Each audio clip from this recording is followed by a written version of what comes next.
Hi guys, and welcome to Chapter 11. So for Chapter 11, we only actually have 2 lectures. So the first one, going over geology specifically, might be a little long. I apologize in advance for that. I don't actually know how long it's going to go, but typically what we're going to do is go over the rock cycle, some of the different natural geologic hazards, so landslides, volcanoes, earthquakes, things like that, different plate boundaries, so a little bit of plate tectonics, and basically just a crash course in the entire field of geology. Personally, I think this is one of the more interesting lectures. I think that some of the different images that we pulled on here are pretty visually arresting. I hope you guys enjoy it as much as I did creating it.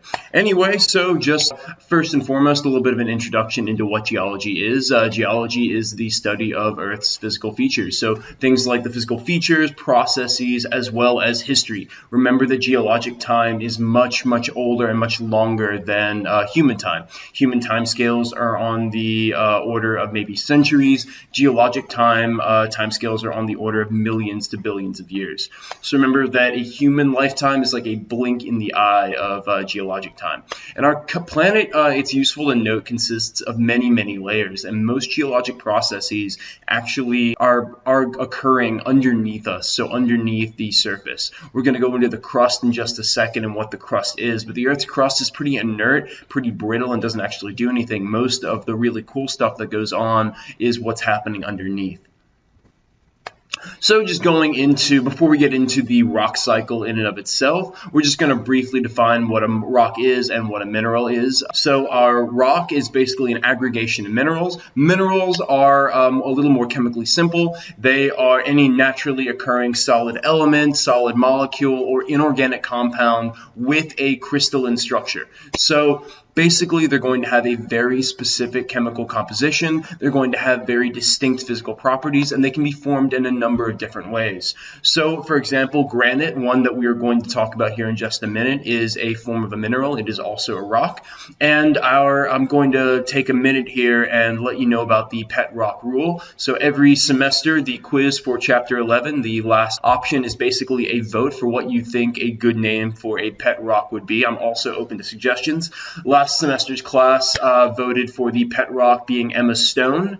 Again, you're going to have a few recommendations, anything that I can think of that are rock-related puns. However, if you can think of a better one that is not on that quiz, absolutely shoot it to me in an email, and I will incorporate it into an additional multiple-choice question for future iterations of the quiz.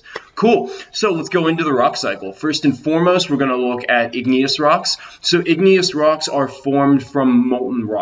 They are formed from lava coming up out of the Earth's surface. It solidifies, hardens, and igneous rocks form as a result. So basically, igneous rocks are going to be found anywhere where you have a lot of volcanic activity. Obsidian is a great example of what a volcano or an igneous rock is. Basically, it is magma that is cooled very, very quickly, and so it preserves that crystalline, almost glass-like structure. It is insanely pretty to look at. Moving into what a metamorphic rock is. A metamorphic rock is basically a rock that has been what some of my professors when I was in college referred to as being baked and cooked.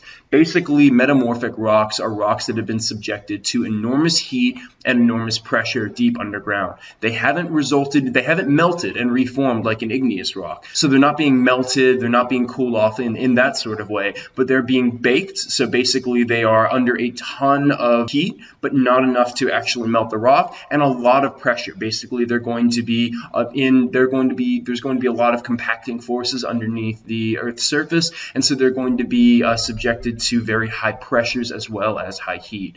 And so this changes the chemical composition of the rock and results in very specific properties. So marble is an example of a metamorphic rock, granite is an example of a metamorphic rock, and you see that very specific crystalline structure. Moving into sedimentary rock, this is what we have a lot of here in Florida, particularly limestone, and sedimentary rock is basically rocks or little pieces of sand and minerals that have been crunched together and compacted compacted into a rock simply by pressure. Basically, so weathered products, different pieces of sand, different minerals, different types of rocks get pressed together underground, and that pressing is exacerbated by minerals seeping in and binding the rocks together, and as a result you get a sedimentary rock. So the rock cycle is our way of conceptually understanding that rocks are actually dynamic. Rocks are constantly being broken down and then reformed from one to another. So sediments will be compacted and cemented together to form a sedimentary rock, and then sedimentary rocks will be weathered and eroded back into sediments. Or a sedimentary rock can be sent into the Earth's crust and get subjected to a lot of pressure and a lot of heat, and it can become a metamorphic rock. A metamorphic rock can melt and then reform, and it can become an igneous rock. So these rocks are all constantly being shifted and rearranging and changing from one form to another based on melting and cooling, heating and pressure, and then weathering, erosion, and then compaction. So going into a little bit more geology with the layers of the Earth consists of multiple layers within the solid mass of the Earth, not necessarily looking at the atmosphere, but actually at the layers of the solid Earth, and a little bit liquid when you get into the magma.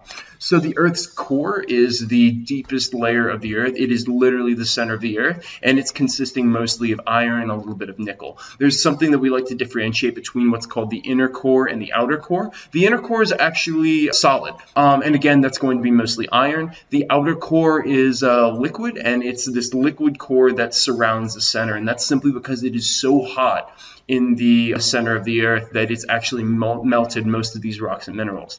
Then above the core, you have the mantle. The mantle is a layer of thick, dense, elastic rock surrounding the core. The mantle is also going to be, in some cases, liquid, but in most cases, solid. And notably, the mantle can be divided between the lower mantle and what's called the asthenosphere. The asthenosphere is basically the upper layer of mantle containing soft, partially melted rock that is right below the lithosphere. The lithosphere is the third major category of the Earth's layers. It's going to be the harder rock above the asthenosphere. And it's notable because its main component is what's called the crust, which is basically the thin, brittle layer, outermost layer of the lithosphere that we actually interact with. The crust is a few miles wide. It's about 50 miles wide, so it's very thin compared to the other layers of the planet, but it's most notable because it's the part that we readily interact with and the part of the Earth's surface that readily interacts with the other boundaries and major spheres and systems within the planet. And it's useful to note that it's pretty hot down there. We talked about some of the different components of the Earth's core and some of the parts of the mantle being partially melted simply because it's really hot. And that's because the center of the Earth has a lot of thermal energy. Basically, heat from the planet formed and when it accreted, so basically when meteors were smashing into each other and the Earth originally formed and cooled as a molten sphere. Anyway, so a lot of that heat in the center of the Earth just hasn't been lost yet. Even though it's been 4 billion years, there's still a lot of heat there, and it's just kind of trapped underneath the Earth's surface. Then there's also frictional heating. Basically, a lot of this molten rock, because it is not solid anymore, is heating and then cooling and having these underground convection cycles that are causing a lot of frictional heating that actually distributes heat from the very hot core all the way up to some of the parts of the asthenosphere, and as well as parts of the lower lithosphere. So there's a lot of frictional heating that actually transitions some of that heat around. And then finally, there's a lot of radioactive elements within the Earth's core. And as those radioactive elements break down, they emit radiation heat. Basically, gamma radiation is emitted as these more complex elements, such as uranium, are breaking down into smaller, more stable subelements. And as they do this, they're releasing the chemical bonding energy in the form of gamma radiation, which then is quickly converted into thermal radiation. So basically, as the radioactive elements break down, they release a lot of energy as a byproduct. And this heating that we're talking about, particularly that frictional heating that is causing all of those underground convectional cycles, are really important because that's what's going to be driving the phenomenon of plate tectonics. Basically, the heat at the center of the Earth is driving these currents of liquid rock. Basically, as the rock comes in contact with the super hot core, it becomes less less dense because it expands. That expanding rock, because it is less dense, will then rise above some of the denser rock. As it rises, it will gradually cool off, very similar to a convection cycle that you see driving weather patterns on the Earth's surface in the atmosphere. As it cools, it then gets more dense, so it contracts, and then it sinks back down.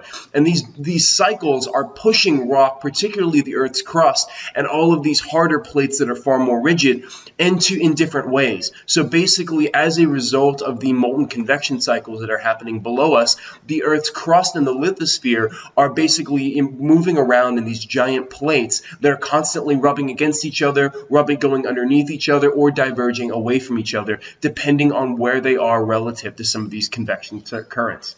So these large chunks of lithosphere are basically called plates, and the movement of them, where they're shifting around, moving across one another, away from one another, just moving around, this is called the theory of plate tectonics. And this drives a lot of different geological phenomenon as well as geological hazards that we're going to be talking about in just a minute. Now, there are 15 major plates. Basically, plates move at fairly astonishing rates for rock. They're moving at around 2 to 15 centimeters per year, which isn't a lot, but it is substantial when you're thinking about the Earth as basically a concrete sphere. So basically, if the Earth has a hard outer ridge and parts of it are moving around at almost or more than a foot a year, that can drive some very interesting phenomenon. And so where these plates interconnect, where they are rubbing up against each other, going underneath each other, or diverging away from one another, these are called plate boundaries, and this is where most of the action takes place. And so there are multiple types of boundaries. The first is going to be a divergent plate boundary. Basically, here is where the magma is heating and rising, and as it reaches the lithosphere, it pushes out and away, and so it actually causes the plates to push out and move away from one another. Basically, new magma is going to be pushing through that crack, moving the plate away from one another, and new magma or new lithosphere is basically going to be formed as the magma cools and reaches the surface. The next is what's called convergent plate boundaries, and this is where a lot of action takes place, particularly with a lot of volcanic activity. Basically, this is where two plates are pushing into one another. As that magma, again, remember when we're referring back to those convection cycles, as the magma is cooling and then settling back down into the lower parts of the Earth's mantle, and then eventually coming into contact with the core, as it's cooling back down, essentially, it is pushing the plates into one another. So here, when the plates push together, one is going to always be a little more dense than the other. They're not just going to run into one another. So one essentially gets pushed up and the other gets pushed down. And you can see that very clearly in the convergent plate boundary diagram in the upper right-hand side of your screen.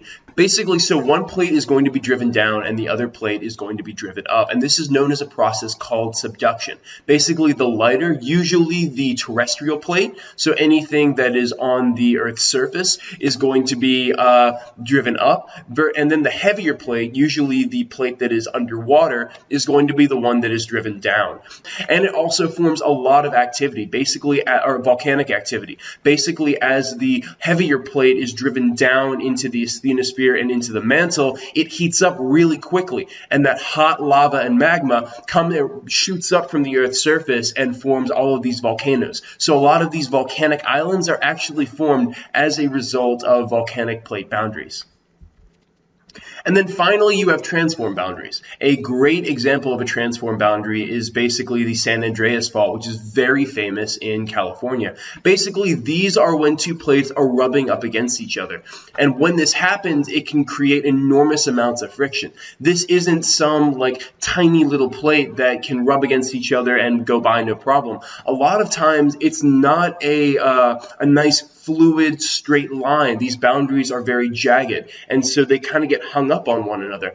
And then as they get hung up, eventually they will rebound. Basically, all of a sudden, all of that potential energy will give way to enormous amounts of kinetic energy, and when that happens, you have earthquakes. Basically, these rebounding seismic waves that radiate throughout the Earth's crust as a result of these transform boundaries kind of snapping back into place as the friction gives way to kinetic energy.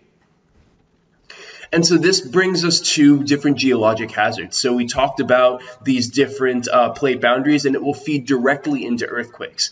But for the purposes of the geologic hazards that we're going to talk about in this chapter, we're going to be going over earthquakes, volcanoes, tsunamis, and landslides. And note that geologic disturbances are events that are caused by adverse geologic conditions. It's not going to be weather conditions. It's going to be strictly from the geology of plate tectonics, Earth's magma, as well as different issues that arise from those two working in concert with one another.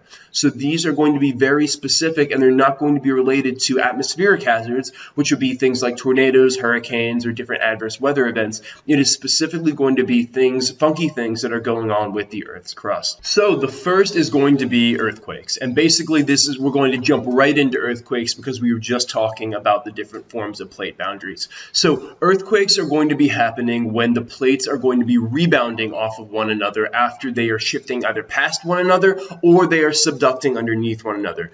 Far more usually, it's going to be a transform fault rather than a convergent plate boundary that is going to be the place where you're going to see a lot of earthquake activity. Although it should be noted that some very major earthquakes have occurred as a result of this actually happening vertically, where a convergent plate boundary kind of was under a lot of pressure and then snapped up. So it can both, the snaps where you find these crazy earthquakes are going to be from plates snapping up as a result of getting caught underneath something and then rebounding up, or far more commonly in the instance of a transform boundary, such as the San Andreas Fault, as the plates are moving past one another. And again, looking at this diagram right here, you're staring down at it, not looking up at it. So this is as you're staring at the ground below you.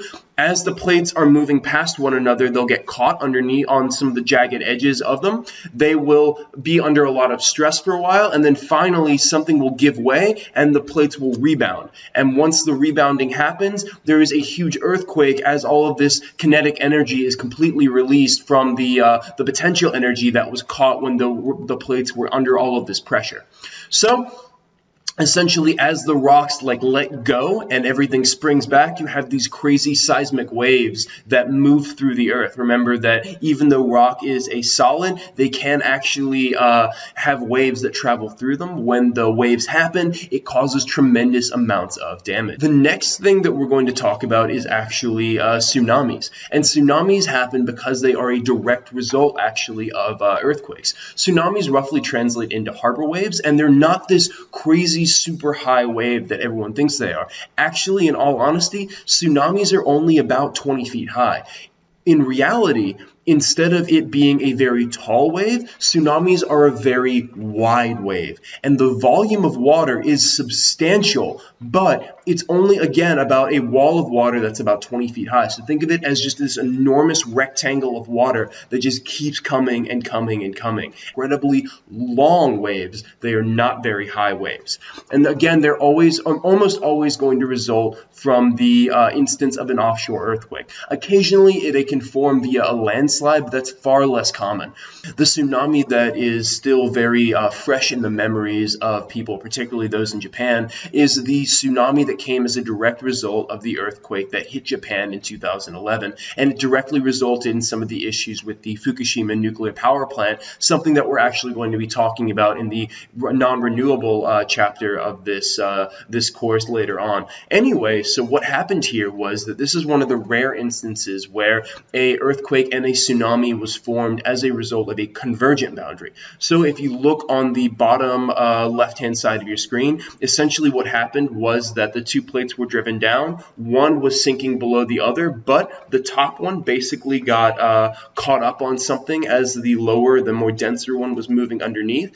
As it got caught, the plate essentially bent, and eventually it snapped up. When that snap up happened, you can see this enormous amount of water basically get shot up, skyrocketing, and then it forms this giant tsunami as that energy is released, and it just forms this enormously long wave about 20 feet high. So after Japan had already been hit with this enormous earthquake right off its coast, it soon had to deal with a very long stretch of water, 20 feet high, that was extremely long, that basically flooded miles and miles and miles of its inland coast. What the issue is with tsunamis is that all of this enormous current and this water basically sweeps through through causes immense amounts of damage because it's so much water moving so quickly, and an enormous loss of life.